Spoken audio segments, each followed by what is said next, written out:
for the lovely woodland spot has made a home for the pioneer.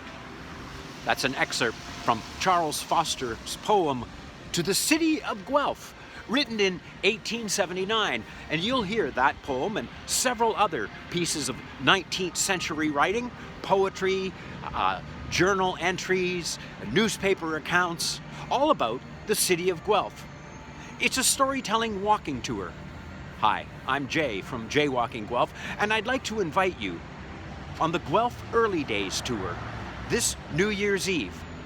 There are performances at 4 o'clock and at 7 o'clock. The 4 o'clock show's already sold out, but there are tickets for the 7 p.m. show. And as you can see, the lighting effects at 7 o'clock are most interesting indeed. To get tickets to this storytelling walking tour, go to Eventbrite Guelph, or you can send me an email at jaywalkingguelph@gmail.com, and I'll reserve a spot just for you. Tickets are $25 each. The tour is about 90 minutes long, and we'll cover some of the streets of Guelph as you hear these wonderful tales from the 19th century. I hope you'll join me. Thank you.